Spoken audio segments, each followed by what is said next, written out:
Hoy, miércoles 19 de diciembre, en Interfaz, sigue la reapertura de la Escuela Rural El Meche, que anunció el presidente de México, Andrés Manuel López Obrador. Nos acompaña en Interfaz Trixia Valle con su sección Convivencia Armónica. Comienzan las vacaciones y ¿no sabes qué hacer? La jefa del área de curaduría educativa de Universum, el Museo de las Ciencias de la Universidad Nacional Autónoma de México, Luisa Fernanda Nibón, viene a platicarnos sobre las actividades que este museo tiene para esta temporada. Otro invitado más en Interfaz el día de hoy es Cristian Gómez, coordinador de programas del Simposio Internacional de Teoría sobre Arte Contemporáneo. No te pierdas los detalles de este evento. Estás a punto de conectarte con lo mejor de la información en educación. Esto es Interfaz. Comenzamos. Muy buenos días, amigas y amigos de la Agencia Informativa de Educación de México. Me da muchísimo gusto tener la oportunidad de saludarlos y darles la bienvenida a este programa en donde intentamos ser la mejor interfaz entre ustedes y el mundo de la educación, del conocimiento, de la ciencia, de la tecnología, la cultura y mucho más. Hoy además, en un día muy especial, quiero mandarle un saludo muy amoroso a mi mamá que cumple años y también pues invitarlos a todos ustedes, saludar con muchísimo gusto a mi compañero Omar Cepeda. Omar, ¿cómo estás? Muy buenos días Ana Cristina, es un placer saludarte, así es, muy contentos de estar todos esta mañana con todos ustedes, quienes nos ven a lo largo y ancho del país y por supuesto estar hablando sobre temas fundamentales que están cambiando nuestra realidad, como es la educación. Así que acompáñenos, muy buenos días, Griselda Yebra, muy buenos días a todos, iniciamos. México es un país con uno de los sectores educativos más grandes y complejos del mundo. Y uno de los elementos fundamentales dentro de este sector son los docentes, para cuya formación se crean las escuelas normales. Y es que la calidad de un sistema educativo no es superior a la calidad de su profesorado. ¿De dónde vienen estas instituciones educativas? Toman su nombre y su objetivo inicial de establecer las normas de enseñanza y a partir del concepto francés de proporcionar un modelo de escuela con aulas modelo para los estudiantes de pedagogía. A finales del siglo XVII se fundaron los primeros seminarios de maestros, primero en Francia, después en Alemania, fundado en Halle, en Franque. Las escuelas normales florecieron en gran parte del mundo a lo largo del siglo XIX, pero a partir de los años 1920, las escuelas normales comenzaron a desaparecer en países como Alemania y los Estados Unidos. Muchas fueron absorbidas por las universidades y se convirtieron en departamentos o facultades de educación, conservando su función de educar a los maestros. En otros países como Finlandia, China y Japón, las escuelas normales dieron paso en los años 70 a la fundación de las normales universidades, que conservan su función de educar a los maestros, pero amplían su oferta educativa a otras profesiones. En México se conserva un subsistema de educación normal como parte de la educación superior, pero separado del sistema universitario. Existen 460 escuelas normales, de las cuales 60% son públicas y el resto privadas. La matrícula para el ciclo 2017-2018 fue de 108,555 alumnos y alumnas, atendidos por 15,602 docentes. Dada la importancia de las escuelas normales y de su impacto en los futuros docentes de este país, es importantísimo que el plan mejore sustantivamente el aprendizaje de los alumnos y que los normales y se garantice que sean verdaderas instituciones de educación superior, donde haya investigación, desarrollo y todos sean cómplices esenciales del avance educativo del país. Así es, Ana Cristina, y la educación superior contará con 100 nuevas instituciones que ampliarán la cobertura de este nivel. Y en la Agencia Informativa de Educación de México estamos dando seguimiento a la reapertura de la Escuela Rural El Meche, actividad encabezada por el presidente Andrés Manuel López Obrador. Nuestras cámaras, nuestro reportero, nuestro equipo de la Agencia Informativa de Educación estuvieron ahí y a continuación les tenemos toda la información al respecto. La Escuela Normal Rural Luis Villarreal reabre sus puertas para volver a sus raíces. Que el maestro sienta el orgullo de ir a servirle a la patria, ya que la educación es un pilar para que nuestro México siga adelante. Esta emblemática casa de estudios fue concebida para ofrecer educación a los hijos de campesinos, una oportunidad de superación social con un enfoque pedagógico integral a fin de formar maestros que regresaran al campo a sembrar una semilla distinta al maíz y al trigo, pero igual de importante. Ser normalista rural, es una oportunidad que muchas personas a lo mejor pudimos tener. Estudiar en el MESHE fue un honor, ha sido un honor estudiar en el MESHE. ¿Qué significa? Pues todo, un trabajo, representar al magisterio rural, ser parte de esa transformación de México diario junto con nuestros alumnos. El presidente Andrés Manuel López Obrador aseguró que la reapertura del MESHE marca un parteaguas en la educación del país. Fue un compromiso que hicimos, el de abrir esta escuela normal rural. Vamos a fortalecer todo el sistema educativo nacional. Es una nueva etapa. Se queda atrás, se va al basurero de la historia la concepción de que la educación era un privilegio, no un derecho de nuestro pueblo. El MESHE fue cerrado hace una década. En sus instalaciones se abrió la Universidad Politécnica Agrícola Francisco I. Madero. Este complejo educativo será ejemplo a nivel nacional, pues en sus poco más de 80 hectáreas convivirán la normal y otras 3 escuelas instaladas ya ahí: la Universidad Politécnica, un colegio de estudios científicos y tecnológicos y una telesecundaria. Nos va a costar trabajo. Hace muchos años que estas comunidades se distanciaron, que estas comunidades se sintieron unas invadidas, sufrieron despojos, y otras llegaron con la alegría de empezar sus estudios sin conocer esta historia extraordinaria del MESHE. El proyecto original de El MESHE, fundada en 1921, contemplaba una educación integral y colaborativa. Don Florentino, profesor normalista ahora ya jubilado, recuerda cómo eran sus clases en esta escuela. Yo estudié desde que aquí era la escuela secundaria, y había secundaria y había escuela normal.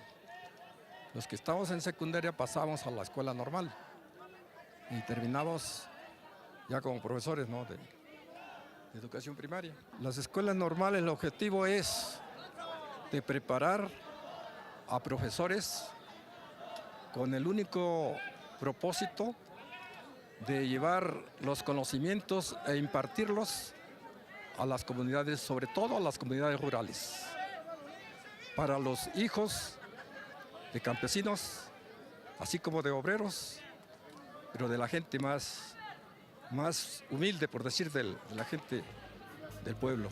Durante la ceremonia, en lo que alguna vez fue el casco de la hacienda de San Antonio en el Valle del Mezquital, Hidalgo, el presidente López Obrador presentó de manera oficial el programa de 100 universidades Benito Juárez, que estará a cargo de la doctora Raquel Sosa. Vamos a apoyar mucho la educación. Se van a crear estas nuevas universidades públicas.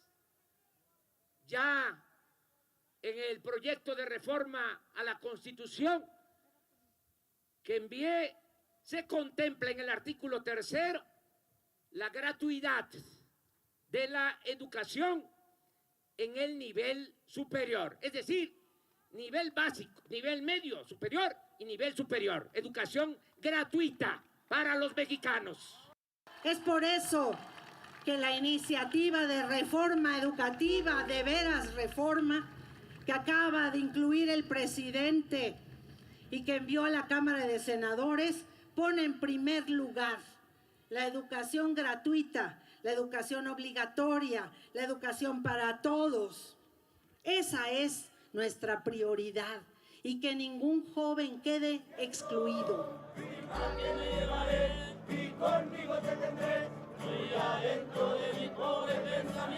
Pues vamos a ver, regresando del corte, Ana Cristina, lo que dijo precisamente el presidente hoy, hace unos minutos, hace una hora apenas, sobre el tema precisamente del MESHE y otros temas que involucran temas educativos. Así que, bueno, pues así se está avanzando. Así es, vamos a hacer una breve pausa y regresamos. No se vayan, estamos en Interfaz.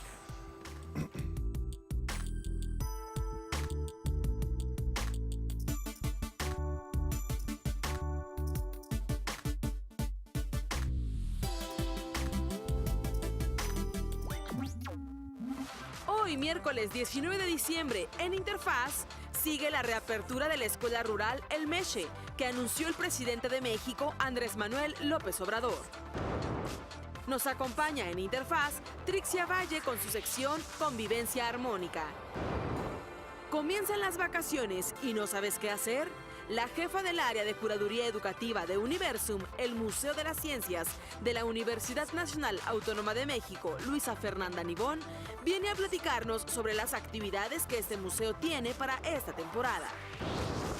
Otro invitado más en Interfaz el día de hoy es Cristian Gómez, coordinador de programas del Simposio Internacional de Teoría sobre Arte Contemporáneo. No te pierdas los detalles de este evento. Estás a punto de conectarte con lo mejor de la información en educación. Esto es Interfaz. Comenzamos. Muy buenos días, amigas y amigos de la Agencia Informativa de Educación de México. Me da muchísimo gusto tener la oportunidad de saludarlos y darles la bienvenida a este programa en donde intentamos ser la mejor interfaz entre ustedes y el mundo de la educación, del conocimiento, de la ciencia, de la tecnología, la cultura y mucho más. Hoy además, en un día muy especial, quiero mandarle un saludo muy amoroso a mi mamá que cumple años y también pues invitarlos a todos ustedes, saludar con muchísimo gusto a mi compañero Omar Cepeda. Omar, ¿cómo estás? Muy buenos días Ana Cristina, es un placer saludarte, así es, muy contentos de estar todos esta mañana con todos ustedes, quienes nos ven a lo largo y ancho del país y por supuesto estar hablando sobre temas fundamentales que están cambiando nuestra realidad, como es la educación. Así que acompáñenos, muy buenos días, Grisela Yebra, muy buenos días a todos, iniciamos. México es un país con uno de los sectores educativos más grandes y complejos del mundo. Y uno de los elementos fundamentales dentro de este sector son los docentes, para cuya formación se crean las escuelas normales. Y es que la calidad de un sistema educativo no es superior a la calidad de su profesorado. ¿De dónde vienen estas instituciones educativas? Toman su nombre y su objetivo inicial de establecer las normas de enseñanza y a partir del concepto francés de proporcionar un modelo de escuela con aulas modelo para los estudiantes de pedagogía. A finales del siglo XVII se fundaron los primeros seminarios de maestros, primero en Francia, después en Alemania, fundado en Halle, en Franque. Las escuelas normales florecieron en gran parte del mundo a lo largo del siglo XIX, pero a partir de los años 1920, las escuelas normales comenzaron a desaparecer en países como Alemania y los Estados Unidos. Muchas fueron absorbidas por las universidades y se convirtieron en departamentos o facultades de educación, conservando su función de educar a los maestros. En otros países como Finlandia, China y Japón, las escuelas normales dieron paso en los años 70 a la fundación de las normales universidades, que conservan su función de educar a los maestros, pero amplían su oferta educativa a otras profesiones. En México se conserva un subsistema de educación normal como parte de la educación superior, pero separado del sistema universitario. Existen 460 escuelas normales, de las cuales 60% son públicas y el resto privadas. La matrícula para el ciclo 2017-2018 fue de 108.555 alumnos y alumnas, atendidos por 15.602 docentes. Dada la importancia de las escuelas normales y de su impacto en los futuros docentes de este país, es importantísimo que el plan mejore sustantivamente el aprendizaje de los alumnos y que los normales y se garantice que sean verdaderas instituciones de educación superior, donde haya investigación, desarrollo y todos sean cómplices esenciales del avance educativo del país. Así es, Ana Cristina, y la educación superior contará con 100 nuevas instituciones que ampliarán la cobertura de este nivel. Y en la Agencia Informativa de Educación de México estamos dando seguimiento a la reapertura de la Escuela Rural El Meche, actividad encabezada por el presidente Andrés Manuel López Obrador. Nuestras cámaras, nuestro reportero, nuestro equipo de la Agencia Informativa de Educación estuvieron ahí y a continuación les tenemos toda la información al respecto. La Escuela Normal Rural Luis Villarreal reabre sus puertas para volver a sus raíces. Que el maestro sienta el orgullo de ir a servirle a la patria, ya que la educación es un pilar para que nuestro México siga adelante. Esta emblemática casa de estudios fue concebida para ofrecer educación a los hijos de campesinos, una oportunidad de superación social con un enfoque pedagógico integral a fin de formar maestros que regresaran al campo a sembrar una semilla distinta al maíz y al trigo, pero igual de importante. Ser normalista rural, es una oportunidad que muchas personas a lo mejor pudimos tener. Estudiar en el MESHE fue un honor, ha sido un honor estudiar en el MESHE. ¿Qué significa? Pues todo, un trabajo, representar al magisterio rural, ser parte de esa transformación de México diario junto con nuestros alumnos. El presidente Andrés Manuel López Obrador aseguró que la reapertura del MESHE marca un parteaguas en la educación del país. Fue un compromiso que hicimos, el de abrir esta escuela normal rural. Vamos a fortalecer todo el sistema educativo nacional. Es una nueva etapa. Se queda atrás, se va al basurero de la historia la concepción de que la educación era un privilegio, no un derecho de nuestro pueblo. El MESHE fue cerrado hace una década. En sus instalaciones se abrió la Universidad Politécnica Agrícola Francisco I. Madero. Este complejo educativo será ejemplo a nivel nacional, pues en sus poco más de 80 hectáreas convivirán la normal y otras 3 escuelas instaladas ya ahí: la Universidad Politécnica, un colegio de estudios científicos y tecnológicos y una telesecundaria. Nos va a costar trabajo. Hace muchos años que estas comunidades se distanciaron, que estas comunidades se sintieron unas invadidas, sufrieron despojos, y otras llegaron con la alegría de empezar sus estudios sin conocer esta historia extraordinaria del MESHE. El proyecto original de El MESHE, fundada en 1921, contemplaba una educación integral y colaborativa. Don Florentino, profesor normalista ahora ya jubilado, recuerda cómo eran sus clases en esta escuela. Yo estudié desde que aquí era la escuela secundaria, y había secundaria y había escuela normal. Los que estábamos en secundaria pasábamos a la escuela normal y terminamos ya como profesores, ¿no?, de educación primaria. Las escuelas normales, el objetivo es de preparar a profesores con el único propósito de llevar los conocimientos e impartirlos a las comunidades, sobre todo a las comunidades rurales, para los hijos de campesinos, así como de obreros, pero de la gente más humilde, por decir, de la gente del pueblo. Durante la ceremonia, en lo que alguna vez fue el casco de la hacienda de San Antonio en el Valle del Mezquital, Hidalgo, el presidente López Obrador presentó de manera oficial el programa de 100 universidades Benito Juárez, que estará a cargo de la doctora Raquel Sosa. Vamos a apoyar mucho la educación. Se van a crear estas nuevas universidades públicas. Ya en el proyecto de reforma a la Constitución que envié, se contempla en el artículo 3 la gratuidad de la educación en el nivel superior, es decir, nivel básico, nivel medio, superior y nivel superior. Educación gratuita para los mexicanos.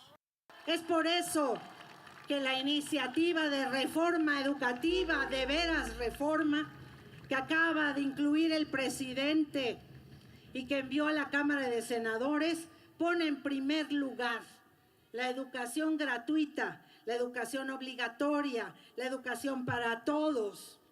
Esa es nuestra prioridad, y que ningún joven quede excluido.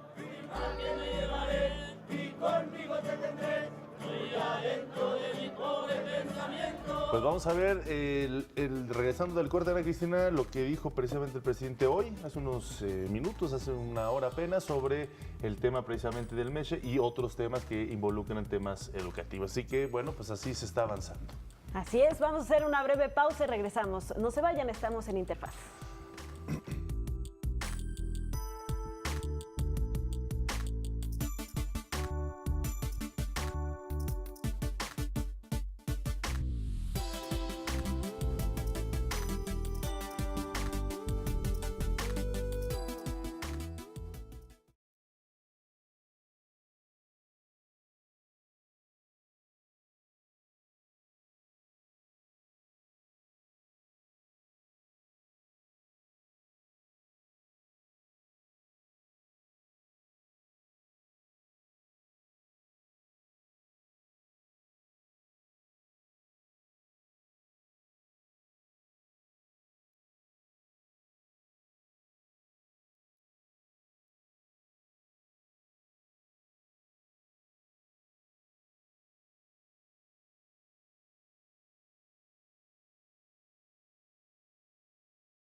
Gracias por seguir con nosotros en Interfaz y como bien lo dijo Omar antes de ir al corte, hubo más temas que el presidente Andrés Manuel López Obrador tocó respecto a la educación durante su conferencia matutina. Anunció que se hará un ajuste al alza en el presupuesto de las universidades públicas. Aquí quiero dar a conocer a los universitarios de México, a los alumnos, a los académicos, a los directivos de las universidades públicas, de que se cometió un error en la presentación del presupuesto, porque yo hice un compromiso público de que no se iba a reducir el presupuesto de las universidades y se presentó un presupuesto en donde en efecto hay una disminución de 5,000 millones de pesos al presupuesto de las universidades públicas. Aquí sostengo que se va a reparar ese error y se le va a entregar a las universidades lo que les corresponde. Bueno, esta declaración fue parte del evento ayer en el estado de Hidalgo, en donde se anunció la reapertura de la Escuela Rural Normal de El Meche, y en este sentido también solicitó respetuosamente que el presupuesto sea manejado con austeridad y transparencia. ¿Qué le pido nada más a los rectores? Que nos ayuden a que haya austeridad en el manejo del presupuesto de las universidades. Voy a ser respetuoso de las autonomías de las universidades, pero quiero que haya honradez en el manejo del presupuesto que se dirige a las universidades públicas. Se acaba la corrupción. Y ahora sí nos vamos hasta Palacio Nacional, donde la Agencia Informativa de Educación de México da puntual seguimiento a la agenda educativa del gobierno federal. Muy buenos días, Ana, Omar, amigos de Interfaz. Saludos desde la fachada principal de Palacio Nacional. Este día en su conferencia matutina el presidente Andrés Manuel López Obrador se refirió al tema del ajuste presupuestal que recibirán las universidades públicas del país. Reconoció que la reducción que se había planteado originalmente en el presupuesto de egresos se trató de un error. Señaló que en su gobierno los errores se corrigen. Así fue como lo dijo. Fui a la NUIS y dije que si no aumentaba el presupuesto de las universidades públicas no iba a disminuir, que iba a ser el mismo de este año más inflación. Entonces esto no se estaba cumpliendo y por eso se tomó la decisión de corregir este error y se va a hacer un ajuste al gasto de operación del gobierno en lo que tiene que ver con las secretarías, con las dependencias del gobierno federal, lo que tiene que ver con el Ejecutivo, sin afectar organismos autónomos. No podríamos hacerlo, es parte del gasto de operación de nosotros, o sea, de las secretarías, incluido el gasto de la Presidencia de la República. En total, una disminución del 4% del gasto de operación. Esos fondos son los que se van a trasladar a las universidades. Estamos pidiendo, y creo que vamos a tener respuesta favorable, de que los fondos que se destinen a las universidades se manejen con honradez, que no haya derroches, que haya austeridad. Somos respetuosos de la autonomía de las universidades. Ana, Omar, el presidente también ofreció detalles sobre cómo funcionará el sistema de 100 universidades públicas Benito Juárez. Reiteró que será coordinado por el CREFAL desde Michoacán a cargo de Raquel Sosa. Llegó el acuerdo de utilizarlo con este propósito, porque ya tiene instalaciones en Michoacán, y desde Pátzcuaro, Michoacán, se van a coordinar las acciones para la creación de las 100 universidades. Es decir, la rectoría de las 100 universidades del sistema Benito Juárez, de universidades públicas, va a estar en Pátzcuaro, Michoacán. La encargada de este programa es la maestra Raquel Sosa. El programa va a contar con un presupuesto de 1,000 millones de pesos. Ayer iniciamos, porque se va a reabrir la Escuela Normal del Meche, que la cerraron en este periodo neoliberal. Cerraron la normal del Meche. Ahora se vuelve a abrir. Necesitamos fortalecer las normales. Me despido, un saludo, hasta pronto. Gracias, Krishna, y pues así es como el tema educativo siempre sigue estando presente en estas conferencias matutinas del presidente Andrés Manuel. En esta ocasión, pues detallando el tema de los presupuestos de las universidades y del sistema de universidades Benito Juárez, que pues al que se le da el banderazo de salida ayer en Hidalgo. Así es, habló de forma también muy puntual sobre el apoyo que van a recibir las normales, estas escuelas generadoras de profesores tan importantes para el futuro educativo, así que también marcó esa pauta, ese interés muy preciso de apoyar a las normales en todo el país. Vamos a hacer una brevísima pausa, regresamos. Esto es Interfaz.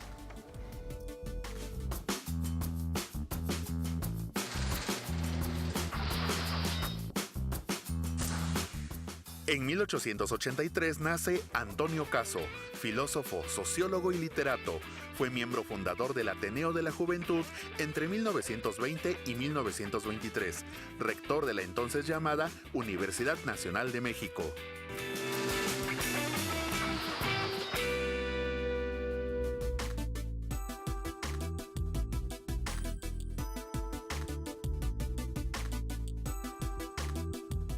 Gracias por seguir con nosotros en Interfaz. Y quiero comentarles que el doctor Carlos Illades Aguilar, profesor investigador de la Universidad Autónoma Metropolitana, ocupa ahora el sillón número 10 de la Academia Mexicana de la Historia. Tuvimos oportunidad de platicar con él y esto fue lo que nos contó. La Academia Mexicana de la Historia fue inaugurada oficialmente el 12 de septiembre de 1919, con el objetivo de fundar una institución que agrupara a los estudiosos de la historia, dada la importancia que significa para el desarrollo del país. Al inicio, fue conformada por 24 sillones y ampliada a 30 en 1990. Recientemente fue electo para ocupar el sillón número 10 el doctor Carlos Illades Aguilar, profesor investigador de la Universidad Autónoma Metropolitana, siendo el primer catedrático de esta casa de estudios en obtener esta posición. Me siento muy satisfecho porque es un reconocimiento importante por parte de la comunidad de historiadores. Antes yo había sido reconocido en mi propia universidad, en la Universidad Autónoma Metropolitana, como profesor distinguido, pero ahora es por la comunidad de historiadores. Además, me da particular satisfacción que el sillón número 10 lo hayan ocupado en el pasado historiadores tan notables como Luis González Obregón o Edmundo Gorman. Aseguró que se trata de la culminación de una etapa muy importante en su trayectoria profesional.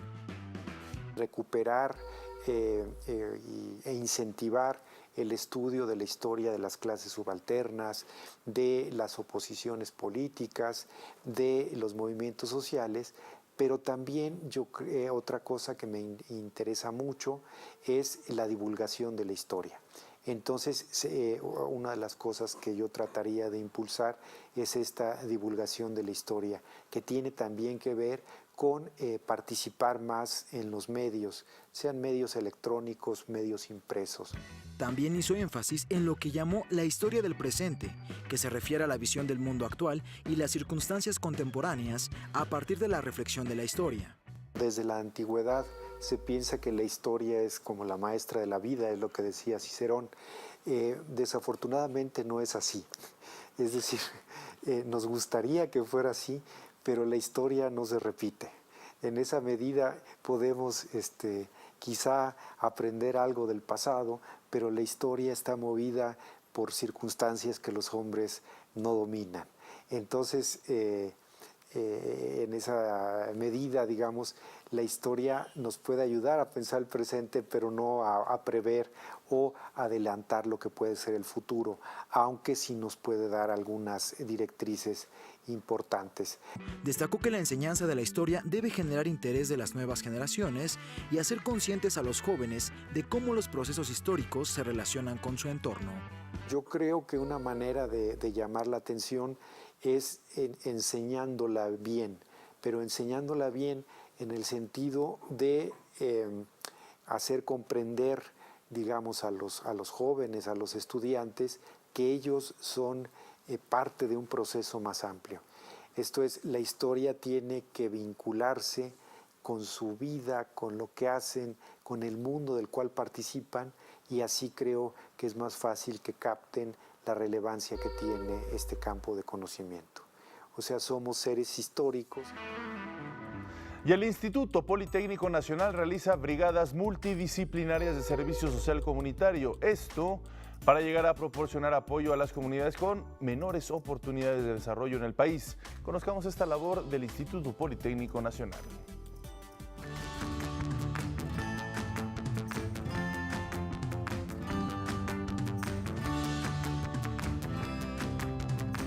Las instituciones de educación pública deben de contar con todas las herramientas necesarias para ofrecer educación de calidad y generar profesionales especializados en su materia de estudio.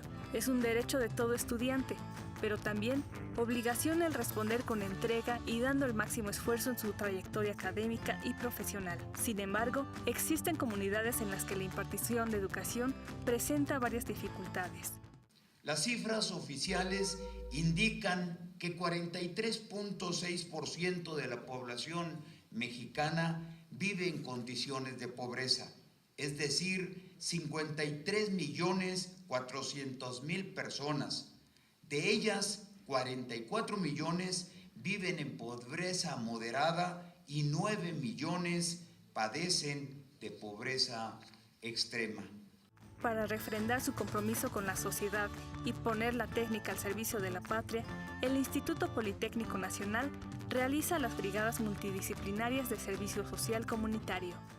Ustedes, estimados brigadistas, tienen la misión y el compromiso de contribuir a mejorar la realidad de municipios rurales e indígenas, así como zonas semirurales y urbanas con altos índices de marginación, varias de ellas afectadas también por los efectos de los fenómenos meteorológicos.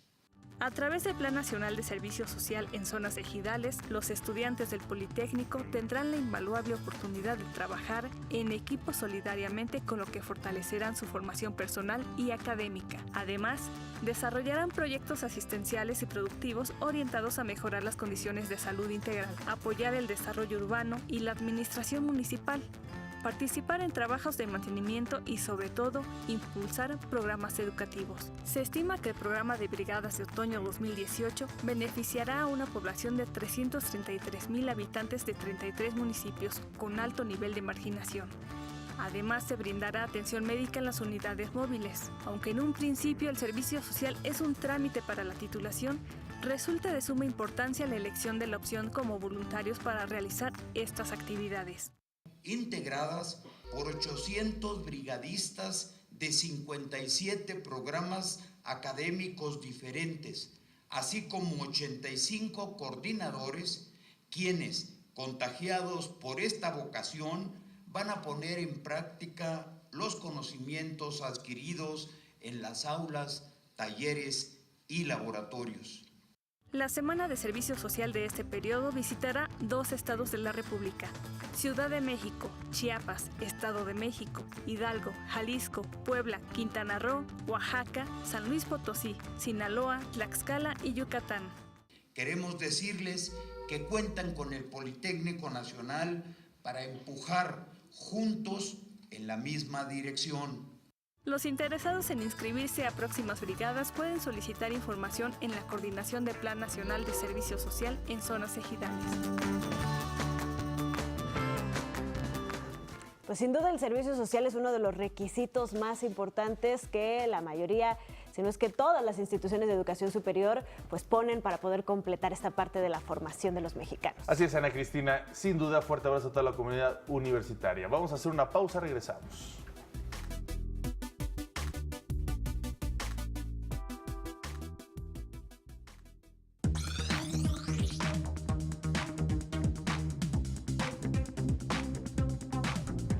Gracias por seguir con nosotros en Interfaz. Ya llegamos a la parte de nuestro programa en la que nos gusta viajar por el mundo, pero lo hacemos siempre a través de la experiencia de estudiantes, de docentes, de miembros de la comunidad académica y del sector educativo que han tenido la oportunidad pues, de realizar parte de sus estudios en un lugar diferente a su lugar de origen o realizar parte de su práctica profesional.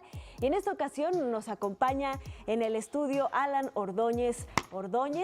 Él tuvo oportunidad de participar en el programa de capacitación para estudiantes de escuelas normales públicas y se fue hasta Toronto, Canadá, pero él es originario de Puebla. Bienvenido, Alan, muchísimas gracias por estar con nosotros esta mañana. No, pues muchas gracias por la invitación, es un placer estar aquí con ustedes y efectivamente soy de Zacatlán, Puebla, de la normal oficial licenciado Benito Juárez y pues mucho gusto, la verdad.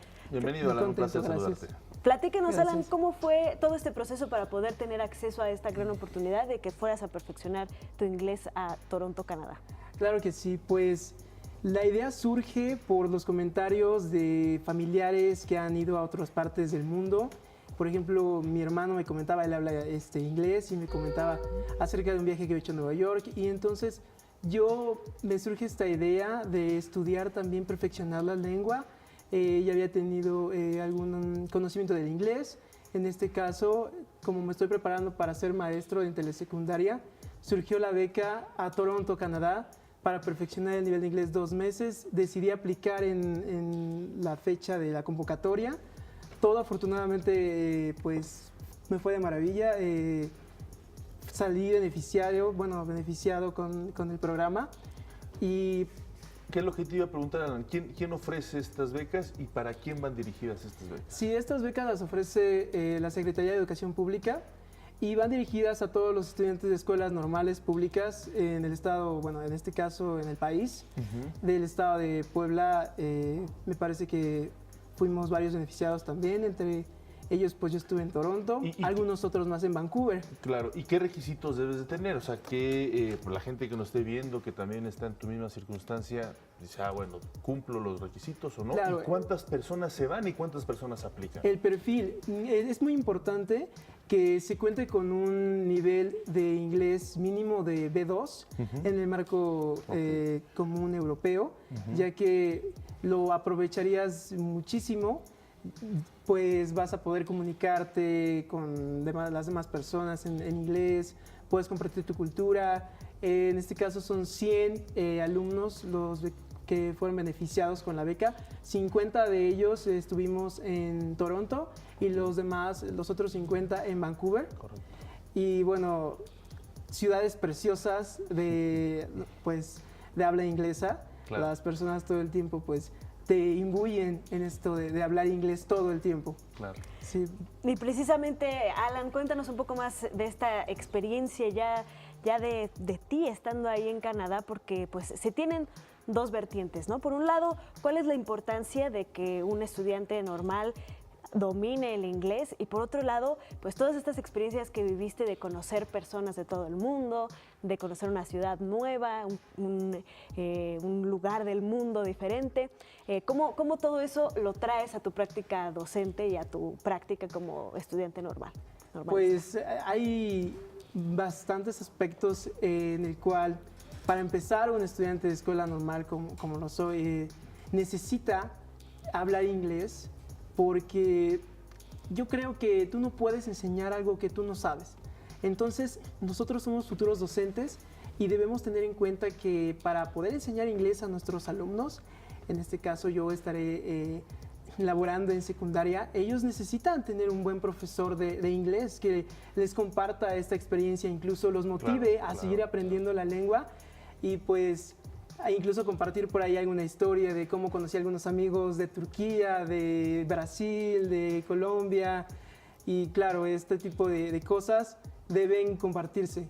Y por supuesto el gusto por el inglés también va de la mano. No, y además es algo muy importante lo que acabas de comentar, que se tenga claridad que los maestros que enseñan a veces primaria, secundaria, obviamente preparatoria y universidad, son maestros preparados, son maestros con experiencia, son maestros con buenos niveles, no solo del conocimiento general, sino también del inglés, por ejemplo, con esas experiencias. Yo creo que es algo que se tiene que destacar y reconocer, porque a veces pareciera que se considera que los profesores, algunos secundarios, no están tan bien preparados.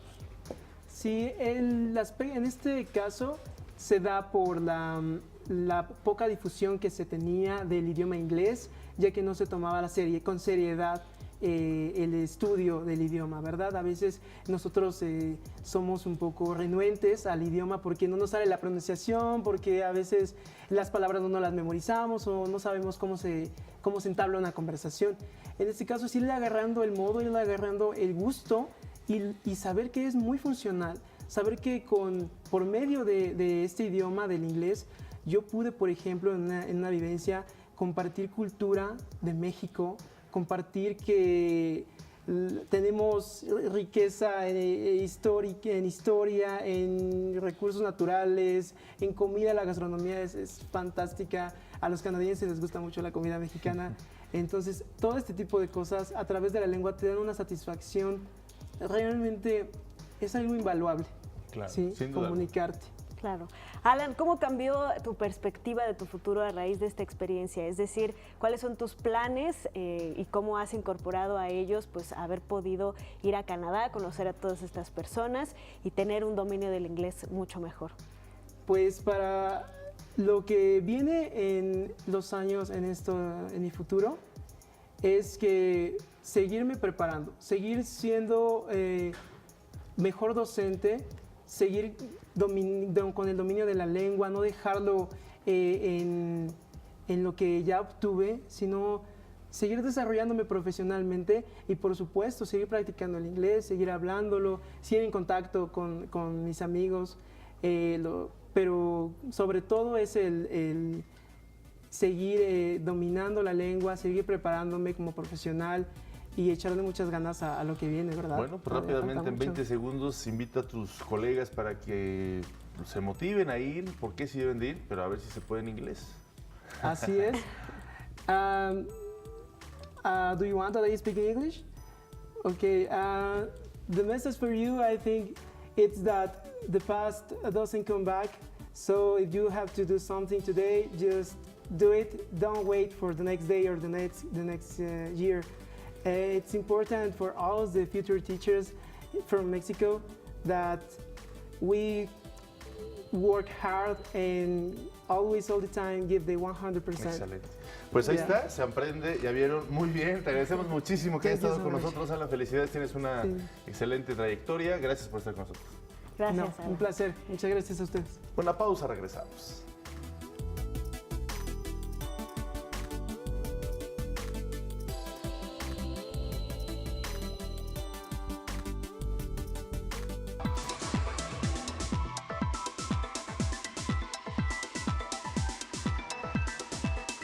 Y bueno, ya nos acompaña esta mañana, ya la extrañábamos, Trixia Valle, colaboradora de este programa y titular de la sección Convivencia Armónica. Trixia, muy buenos días, siempre hablando de temas relacionados a la violencia que se vive en los jóvenes.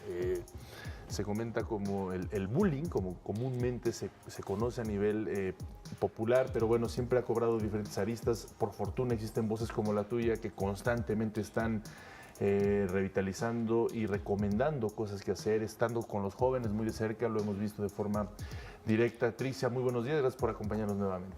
Gracias, Omar, gracias, Anita, y bueno, pues es un buen día para reconocer y agradecer el espacio que ya hoy se cumplen 6 años aquí en Televisión Educativa ininterrumpidamente cada 15 días viniendo a dar estos mensajes. Muchísimas gracias por la oportunidad. Felicidades, al contrario, un placer. Y bueno, pues sobre todo para los chavos, y ahorita que los papás están en casa con sus hijos ahí, que ya salieron de vacaciones, sobre todo los de prepa, ya llevan como casi que 2 semanas, creo, ¿no? Sí. Y aquí el tema es cómo hablar con ellos. O sea, realmente es muy difícil la comunicación ahora en vacaciones porque primero quieren estar dormidos 24 horas al día, ¿no? O viendo series. Segundo lugar, se la pasan en el teléfono. Ya que por fin te lograste que se levantara, está en el teléfono, ¿no? Y entonces de pronto no podemos tener esta interacción que cada vez se pierde más familiar en estas fechas, ¿no? Ahora que ya viene Navidad, en la próxima semana, sí, claro, y todo, pues cómo hacer que ellos realmente se involucren, ¿no? Y hay algo que yo he descubierto que es la queja número 1 de nuestros jóvenes actual y es: me siento muy solo, me siento que nadie me escucha. Entonces, hay un juego bien padre que yo les quiero proponer. Digo que a lo mejor es un tema que realmente tiene que ver con la convivencia escolar armónica y quizás para el próximo año también hacerlo en las aulas, que es poner una pecera con papelitos.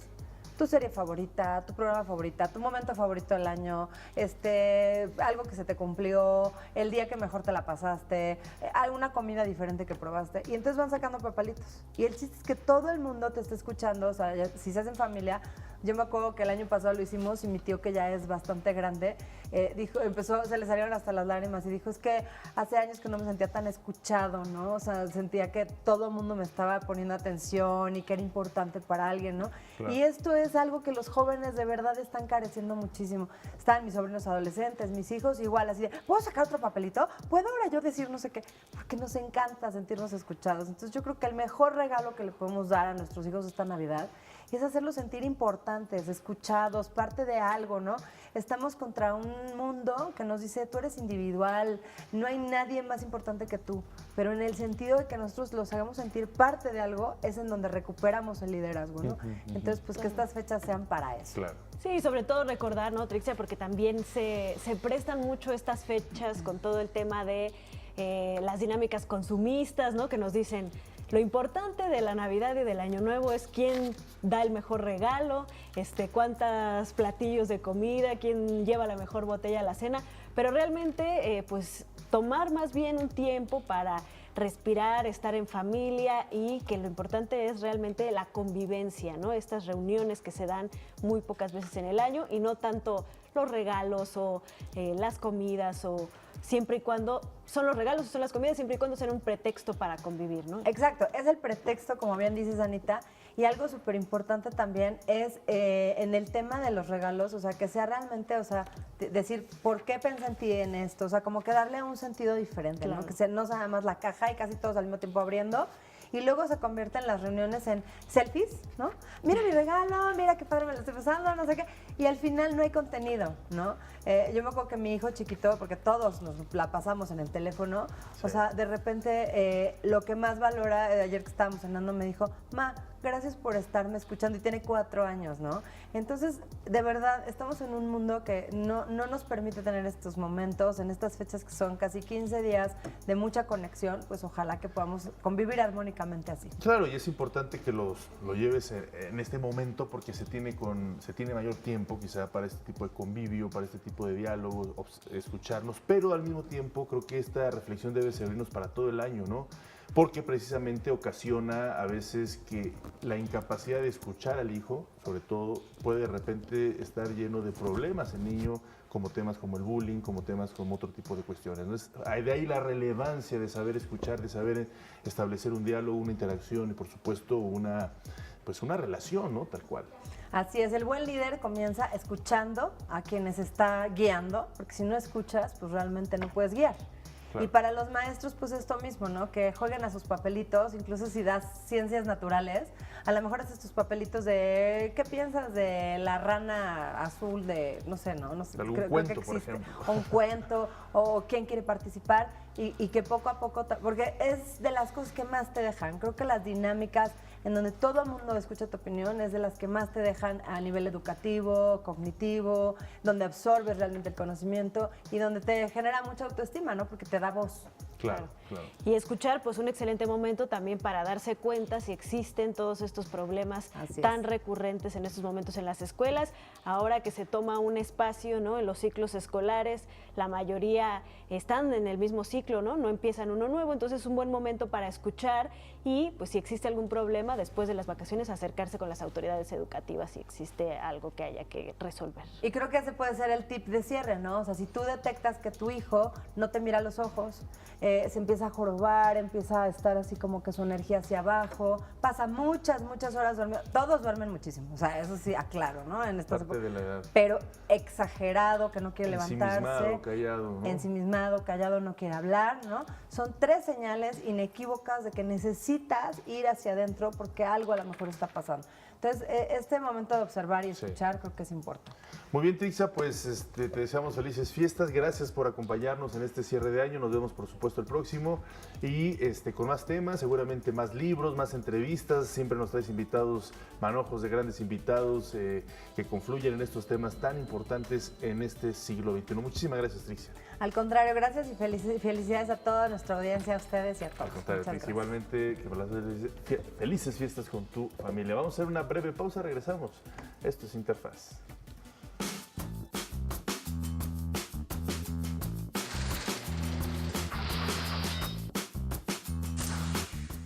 En 1997 se estrena la película Titanic, escrita y dirigida por James Cameron. El filme tuvo una recaudación de más de $1.800 millones a nivel mundial y cuenta con tomas submarinas del barco real.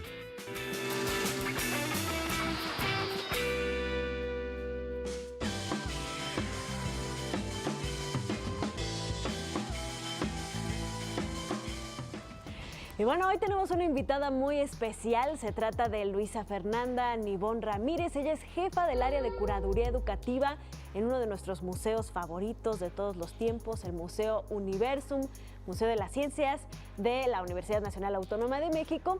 Y pues viene a platicarnos, ya nos decía Trixia, ya lo hemos estado hablando durante estos días, pues sobre cómo ellos hacen la museografía ahí en el Universum y también pues cuáles son las actividades y cómo están organizándose en estos días en donde hay tanta afluencia en museos como este y pues por supuesto los mexicanos nos gustan mucho los museos y el Universum yo creo que es uno de los más visitados. Bienvenida, muchísimas gracias por estar con nosotros. Muchas gracias por la invitación. Bienvenida, Luisa.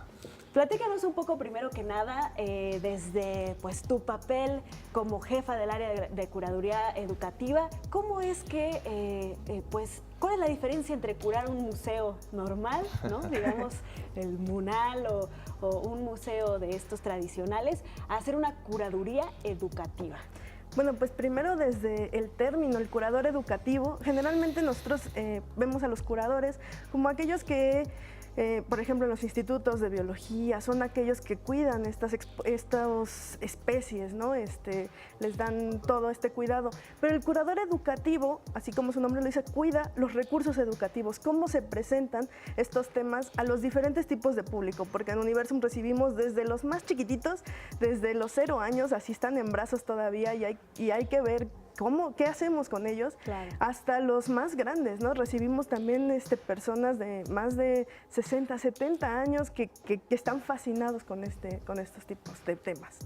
Claro, estos temas, ¿cómo se seleccionan? ¿Cuándo se seleccionan? ¿Cuáles las temporadas con las que ustedes juegan para precisamente mostrarlas en un museo como Universum? Bueno, nosotros tenemos 12 salas diferentes que abarcan desde, por ejemplo, salud y sexualidad, agua, cerebro, y esos temas son permanentes, ¿no? Siempre están. Pero también contamos con 2 espacios para exposiciones temporales, donde dependiendo de la temporada,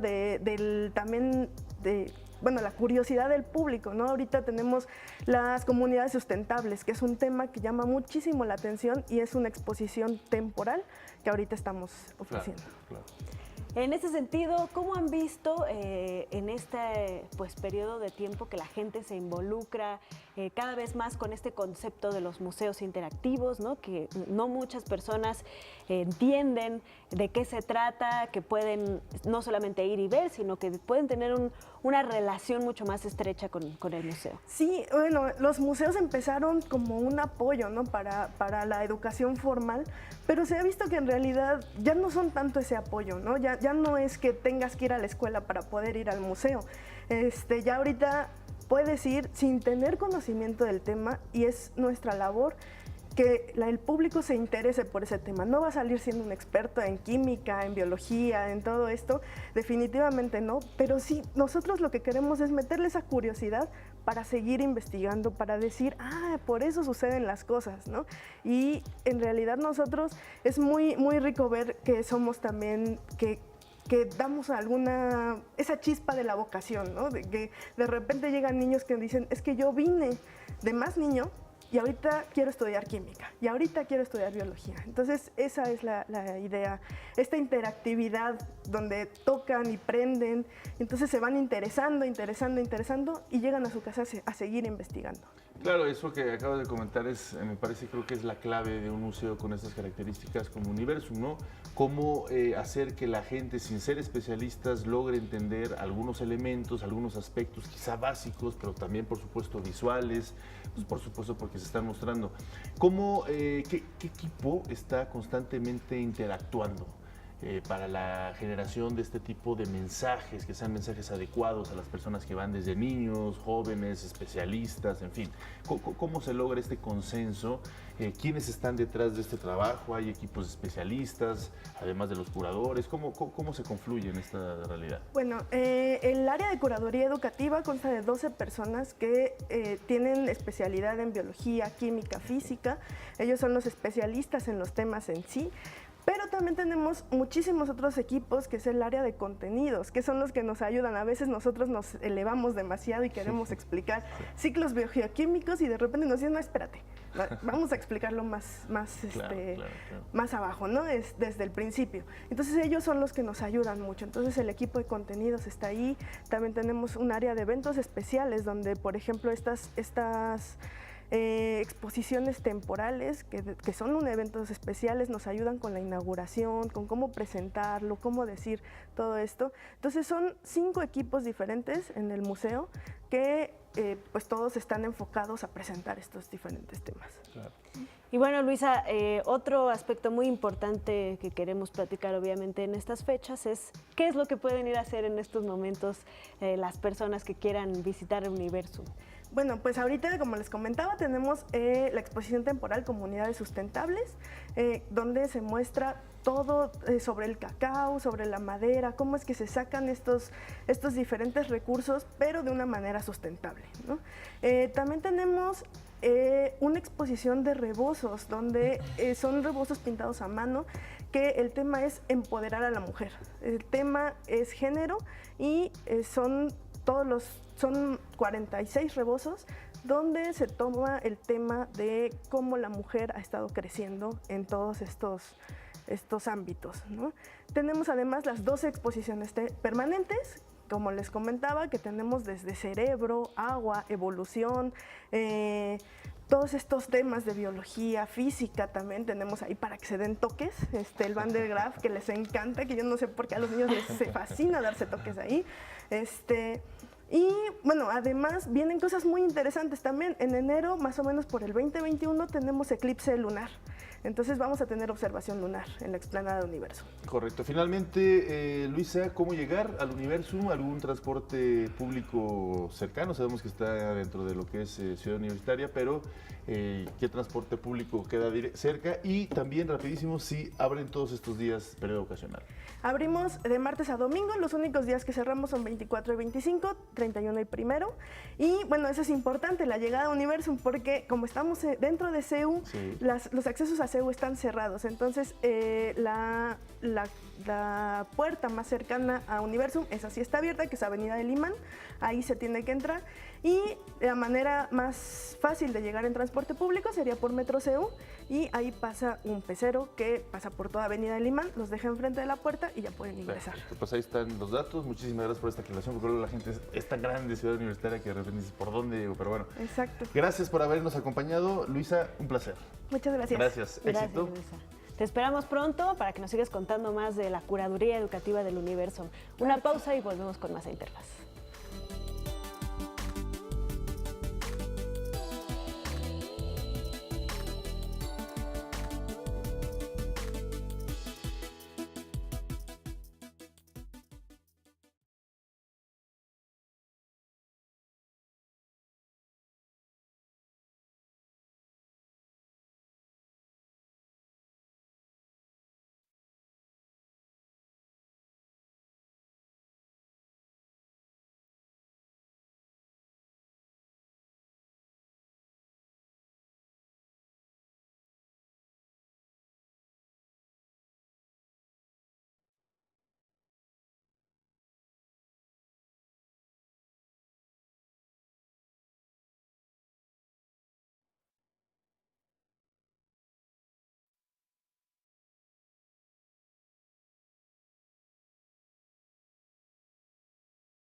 En 1863, en Londres, Inglaterra, se disputó el primer partido de fútbol en la historia entre Barnes Football Club y Richmond Football Club, que terminó con un resultado final de empate 0-0.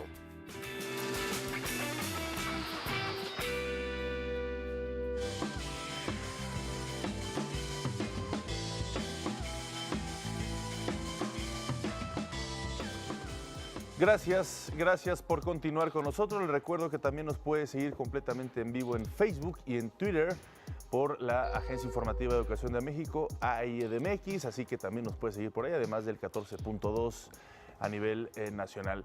Y de la ciencia nos vamos al arte. Hoy tenemos el gusto de recibir aquí en el estudio de Interfaz a Cristian Gómez. Él es coordinador del programa de Simposio Internacional de Teoría sobre Arte Contemporáneo. Vamos a platicar con él sobre una actividad que busca fomentar la reflexión y difusión del pensamiento crítico y teórico en torno a la producción artística, un simposio que se va a desarrollar en el Museo de Antropología.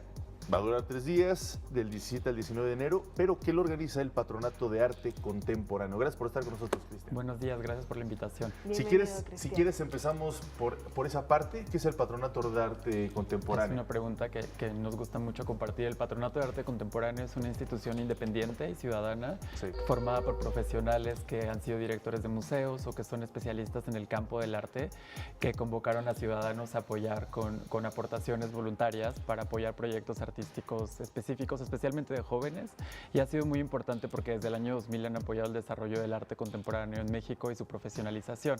Y una parte de eso, además de los apoyos a los artistas, ha sido el Simposio Internacional de Teoría sobre Arte Contemporáneo, que en enero de 2019 llega a su edición número 14. Pues interesantísimo, Cristian, este grupo que conocemos poco. Es muy importante que le demos un poco de difusión. Platícanos un poco sobre este simposio, el del 2019. ¿Cuáles van a ser sus componentes y los principales exponentes? Pues para la edición número 14 volvemos a una pregunta que es fundamental, que es ¿de qué hablamos cuando hablamos de arte? Y ese es el título del simposio, tiene un apellido que es Discursos del Arte, Discursos del Mundo, y vamos a examinar, y este planteamiento lo hace Joao Fernández, que es el director artístico de esta edición. Vamos a pensar de qué manera o de qué herramientas nos allegamos para hablar de arte contemporáneo, que de pronto parece que es una cosa muy complicada y muy ligada a la teoría, ¿no? Y a la vez lo que él está planteando es volver a examinar el arte más bien desde el lugar de la experiencia y a pensar de qué manera, qué herramientas tenemos para acercarnos al arte. Eso va a ser muy importante. Entonces vamos a tener 3 momentos. Uno tiene que ver con pensar cuáles son esas herramientas para hablar del arte. El otro es cuál es el papel de los museos en el mundo contemporáneo, ¿no? En estos años, perdón. Y la última parte tiene que ver con pensar cuáles son las formas de experimentación artística más radicales que puede haber ahora. ¿Por qué surge este tipo de necesidades de reflexionar ante este tipo de temas, 3 aspectos, 3 ejes centrales? Porque hay un sobreexcedente de arte, porque el arte se está banalizando, porque se entiende menos el arte por las nuevas generaciones, las tecnologías. ¿Qué es lo que están contemplando? Creo que tiene que ver con que en los últimos años ha habido un crecimiento muy importante de las escenas del arte en México, en diferentes ciudades y en su participación a nivel global. Y el papel del Patronato de Arte Contemporáneo siempre ha sido como acompañar un proceso de profesionalización de ese crecimiento. Entonces, ante toda la aceleración que hay, lo que hace el PAC es abrir un espacio para pensar esos procesos, y justamente algo que hace con el simposio en esta edición especialmente es pensar por qué el arte está tan cargado en cierto momento hacia la teoría, y eso que es un simposio de teoría que empezó en el año 2002, y cuáles son esas formas que pueden ser más interesantes en nuestro tiempo de pensar en las prácticas artísticas. Claro. Cristian, platícanos un poco más acerca del programa de este simposio. ¿Quiénes van a ser los principales exponentes? ¿Serán artistas nacionales, teóricos, o qué tipo de personas vamos a poder reflexionando sobre estos 3 ejes? Algo que ha sido muy importante del CITAC es que siempre ha convocado una conversación que tiene efectos a nivel local, nacional y global, precisamente porque el arte contemporáneo es un arte que tiene que ver con el proceso de la globalización, ¿no? Precisamente los últimos 30 años eso ha sido una de las marcas fundamentales de las prácticas artísticas. Entonces algo que ha hecho el CITAC es convocar siempre una conversación con la comunidad artística del país, bueno, de diferentes ciudades, que eso es algo en lo que estamos ahora trabajando mucho en la descentralización, y siempre con una resonancia o participar en una conversación internacional. Entonces, solo por mencionar 3 casos, vamos a tener conferencias magistrales de Peter Osborne, que es un filósofo que ha sido fundamental para pensar el arte conceptual y que estamos muy emocionados de poderlo escuchar, de Stephen Wright, que es un especialista que ha trabajado la dimensión social de lo artístico y justo de una manera crítica que es muy inquietante. Y el sábado, por ejemplo, tenemos a Alexandra Pirici, que es una de las bailarinas y coreógrafas más inquietantes de nuestro tiempo. Entonces, eso es por decirlo de algún modo, pero estamos pensando como en más de una decena de ponentes en una conversación con la comunidad artística en México. Al escucharte me da la impresión, y que es por ahí la pregunta que digo hacer, que México vive un buen estado en cuestión creativa, cuestión teórica, y creo que por ahí van las cosas. Eso nos debemos sentir satisfechos y por eso se hacen este tipo de simposios, ¿no? Así es, un momento fascinante en muchas ciudades del país. Y algo que también está pasando y que es muy importante es que la descentralización en términos artísticos está viniendo justo de las mismas prácticas. Hay una serie de intercambios que son fascinantes. Claro. Cristian, pues muchísimas gracias por haber venido a compartirnos un poco de los detalles, primero del Patronato de Arte Contemporáneo y también sobre este próximo evento, este próximo simposio, el número 14. Sí, de hecho, no sé si le voy a preguntar ahorita, perdón que te interrumpa, si está dirigido a todo el público. Sí, es una tarea, bueno, hay una parte que es importante de diálogo entre la comunidad artística, pero la otra dimensión es que tenemos que hacer llegar estos temas a la comunidad y al público en general. Correcto. Bueno, no sé si ibas a hacer esa pregunta, no dije antes de que no, porque sí creí que era importante. ¿Dónde hay que revisar las bases? ¿Dónde hay que revisar la convocatoria, las inscripciones? Nuestra página que estamos estrenando su rediseño, que es citac.org, y nos vemos del 17 al 19 de enero en el Museo Nacional de Antropología. Perfecto, nada más. Qué gran recinto para hacer este simposio. Muchísimas gracias, Cristian. Gracias por estar con nosotros. Nos vemos pronto para ver los resultados y ver cómo sucedió este simposio. Gracias. Muchísimas gracias. Gracias. Vamos a hacer una brevísima pausa. Regresamos. Esto es Interfaz.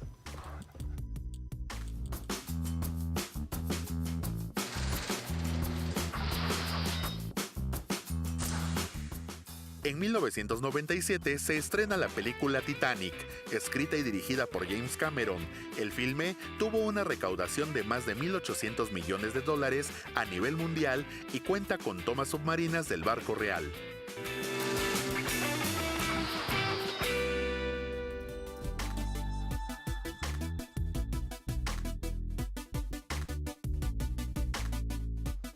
Gracias por continuar con nosotros. Seguimos con aspectos culturales. Vamos a conocer la cartelera cultural precisamente que para estas vacaciones ha preparado la UNAM, la Universidad Nacional Autónoma de México, para todos ustedes.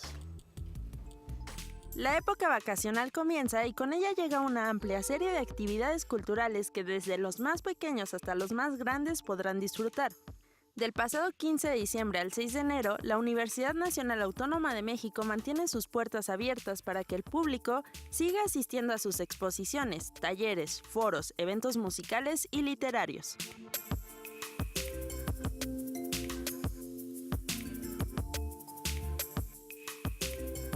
El Museo Universitario del Chopo continúa con sus exposiciones. Por medio de una muestra que reúne a 22 artistas latinoamericanas que presentan 38 films, los visitantes podrán conocer sobre el formato Super 8, al mismo tiempo que invitan a generar un diálogo entre el público y las superocheras. De igual forma, se encuentra la exposición Operación Peine y Tijera, los largos años 60 en la Ciudad de México. Exhibición que revisa un periodo en el que el arte, la cultura de masas, la publicidad y el consumo influyeron en la creación de nuevos imaginarios de la vida moderna en la Ciudad de México. Los hombres de pelo largo, las mujeres al revés, pobrecitos peluqueros, ya no tienen que comer, ahí viene la ley. Quieren aplicar, nos quieren pelar, quieren aplicar. Por otro lado, el Museo Universitario de Ciencias y Arte Roma cuenta con 2 recorridos curatoriales. El Ágora del Agua, un foro abierto que busca visibilizar y poner en punto de reflexión la situación del agua en la Ciudad de México, además de presentar algunas soluciones efectivas y eficientes. Y el Museo Animista del Lago de Texcoco, proyecto que examina la historia de este banco de agua que está constituido por 476 piezas que buscan responder las dudas de la artista e investigadora Adriana Salazar. Lo que encontré en esta búsqueda fue un territorio supremamente lleno de contrastes, disputado y con problemas que seguían ocurriendo hoy que me pareció que merecían ser explorados y ser entendidos de una manera profunda. De ahí sale entonces este proyecto. La UNAM invita al público a experimentar una nueva forma de vivir la lectura a través de un campamento virtual. Jóvenes de todo el país se reunirán para festejar la Noche Más Larga, el próximo viernes 21 de diciembre a las 21 horas. Este programa forma parte del proyecto universitario de fomento a la cultura Universo de Letras.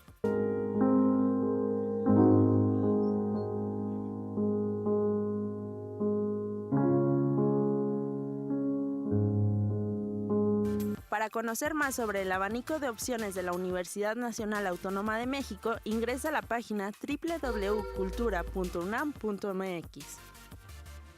Pues no se pierdan todas estas maravillosas actividades de la UNAM durante las vacaciones y seguramente que si le buscan un poco encontrarán mucho más. Pasemos a otros temas porque la violencia de género es aún un grave problema en nuestra sociedad. Sin embargo, cada vez hay más estrategias para empoderar a las mujeres a través de proyectos productivos, como lo es el Mercadito Mujeres Creativas, que tuvo lugar en el Centro Cultural España. Vamos a conocerlo. En la Ley de Acceso de las Mujeres a una Vida Libre de Violencia de la Ciudad de México, en su artículo 6, se denomina la violencia económica como toda acción u omisión que afecta a la economía de la mujer. Para combatir este tipo de violencia en nuestro país, se busca empoderar a las mujeres impulsando su creatividad.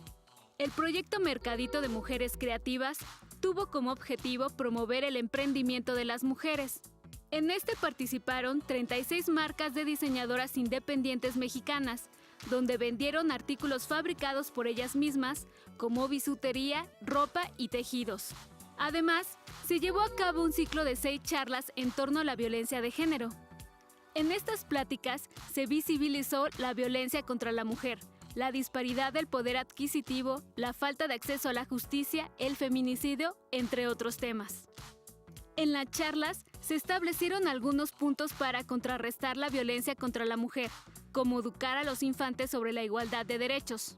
Yo creo que hay 2 cosas muy importantes. La primera, que en casa eduquemos a los niños y a las niñas, sabiendo que somos iguales de ambos sexos, de ambos géneros.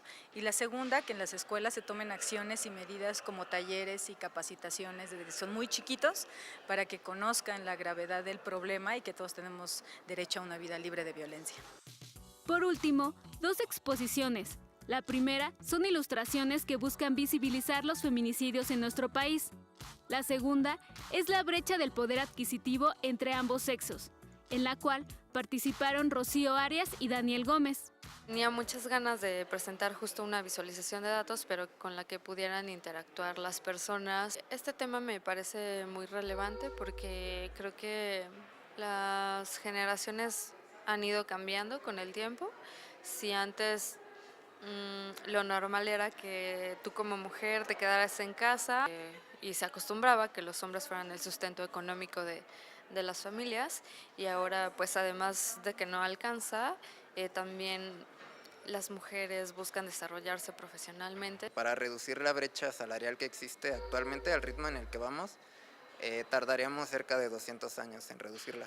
Entonces creo que es como muy importante empezar a visibilizar como esta brecha que todavía existe y que parece que no se va a reducir pronto. La presentación de este proyecto se llevó a cabo en el marco de los 16 días de activismo contra la violencia de género en el Centro Cultural España. El Centro Cultural de España, también un recinto que genera muchísimas opciones de alternativas culturales, artísticas, talleres. Hemos tenido aquí a algunos representantes de este centro que está ahí atrás de la catedral. Atrás de la Catedral Metropolitana, muy en el centro del país, así que bueno, pues este centro que pues sigue dándonos muchas alternativas. Así es, y bueno, que se suma además a todas estas actividades con un enfoque de género para poder visibilizar pues todas estas áreas que bien se señalaron en este reportaje, en el que se necesita tener más conversación acerca del papel de las mujeres, y pues una excelente iniciativa, este Mercadito de Mujeres Creativas.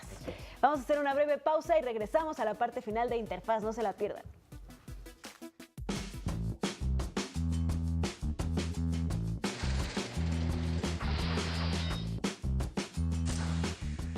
Un día como hoy de 1985 se realizaba por primera vez una operación de implante de corazón artificial a una mujer. La paciente Mary Lund, de 40 años y procedente de Kensington, Minnesota, fue operada en el Abbott Northwestern Hospital de Minneapolis.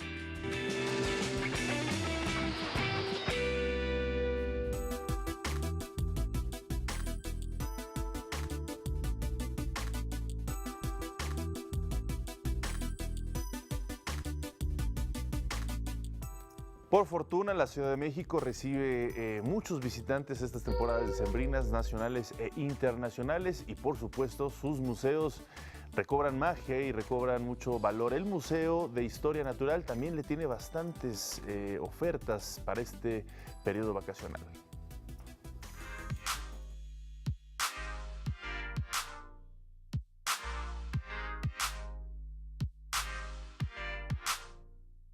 El Museo de Historia Natural te ofrece actividades para que disfrutes en compañía de tu familia y amigos estas vacaciones decembrinas. De martes a domingo, disfruta de las exposiciones temporales Rastros y Huellas, Pistas de Vida en la Naturaleza, donde conocerás diferentes aspectos de la biología y vida animal. Y a lo marciano, un vistazo al planeta rojo. Aquí conocerás los aspectos más importantes del planeta Marte y todos los descubrimientos recientes.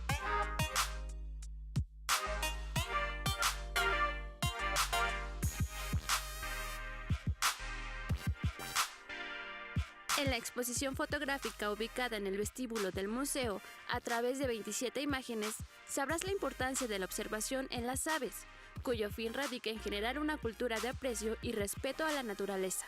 También podrás apreciar los 2 ejemplares del escarabajo conocido comúnmente como escarabajo pelotero, protagonista de la famosa fábula escrita por Esopo, Los 2 escarabajos. Realiza un recorrido libre por las nuevas salas Evolución de la Vida, Diversidad Biológica y México Megadiverso. El sábado 22 asiste a la función de títeres acerca de la evolución y extinción biológica, narradas en la voz de 2 dinosaurios.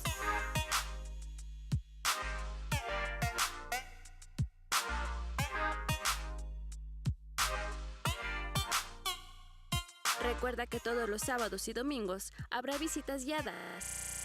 Y el martes 25 de diciembre y 1 de enero, el museo permanecerá cerrado.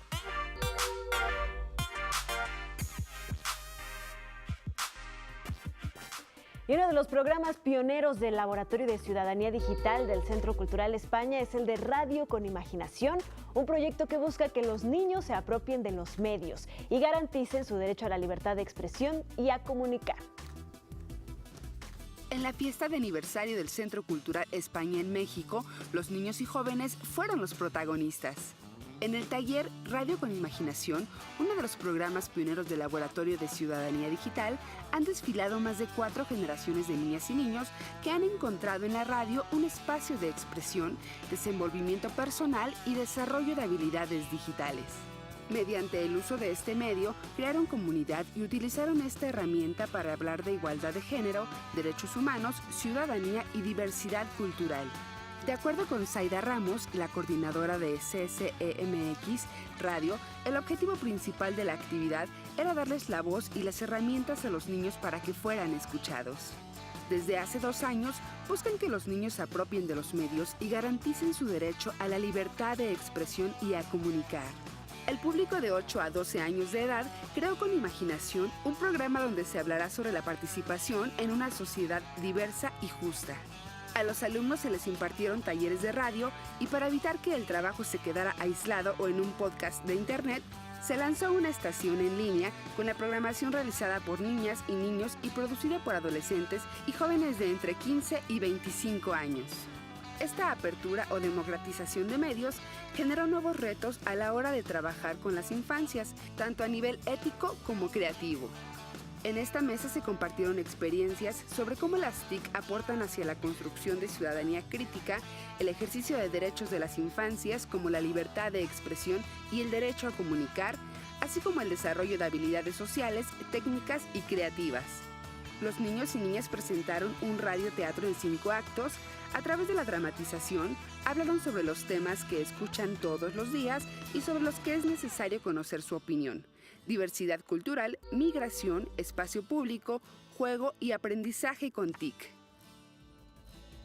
Pues mira que sí hay muchas alternativas, Ana Cristina. Podría jurar cuál es tu favorita de estas que acabamos de ver en estos momentos en toda la ciudad que se van a llevar a cabo. ¿Cuál? El del Museo de Historia Natural, lo que está pasando allá en Marte. La exposición de A lo Marciano. Pues es una excelente opción, pero además déjame comentarte, Omar, que seguramente conoces esta plataforma de Airbnb donde se puede viajar por el mundo y pues utilizar los cuartos, las habitaciones, las casas de las personas que las rentan. Pues fíjate que la Ciudad de México es la más solicitada para pasar el fin de año, para pasar el año nuevo, así que... Por ciudades por encima como Londres, París, Nueva York, así que vamos a recibir bastantes visitantes, lo cual es muy bueno. Así es, pues a disfrutar de toda esta gran oferta cultural y pues de esparcimiento que tiene la Ciudad de México. Así es, Ana Cris, pues muchísimas gracias por acompañarnos, pasen una excelente mitad de semana, nos vemos mañana jueves con más temas interesantes de la relevancia educativa en nuestro país. Así es, nos despedimos también de Griselda Yebra, quien nos ayuda a comunicarnos a través de la lengua de señas mexicana y los esperamos en las redes sociales, AIEDMX. Hasta luego.